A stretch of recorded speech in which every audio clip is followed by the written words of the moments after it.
Single-track main lines are extremely common on model railroads, both out of space necessity and prototype realism. But they come with a massive challenge.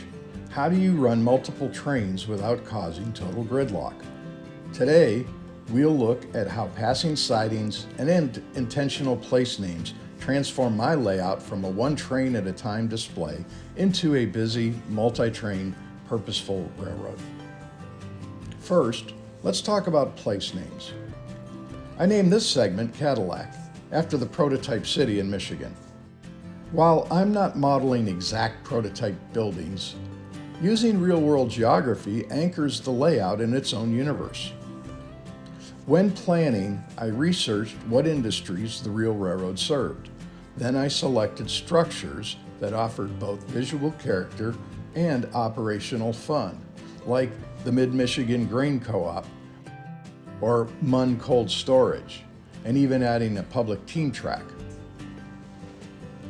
Instead of telling a crew to go drop a boxcar at the blue building on the left, we're moving prototypical cars into the co-op or into Munn.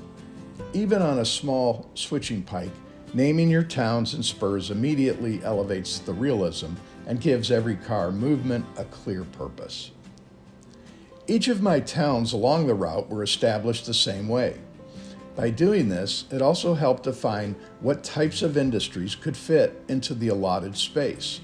Those in turn helped define the appropriate name for the industry, and they can easily be changed if desired. Big Rapids has the Inland Cement Distribution Plant and the Cadillac Chair Company.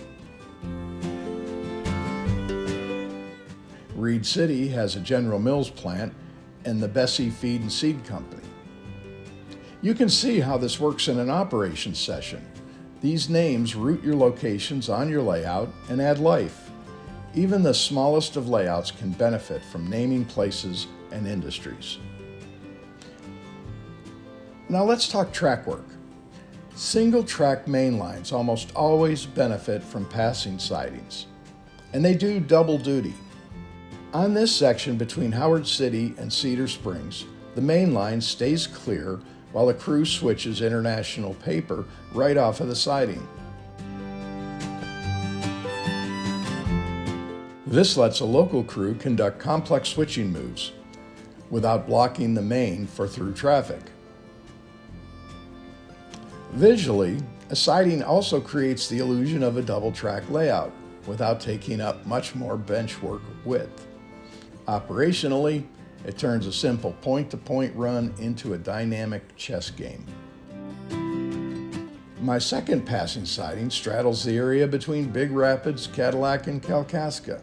Aside from allowing servicing the industries, this passing siding also allows passenger trains to traverse between stations without impeding other trains.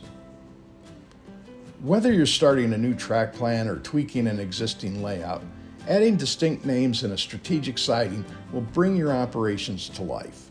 For the experienced modelers out there, how are you utilizing passing sidings and local naming on your track plans? Drop your ideas in the comments below to help out the community. And thanks for watching, and I'll see you next time on the 5-Minute Modeler.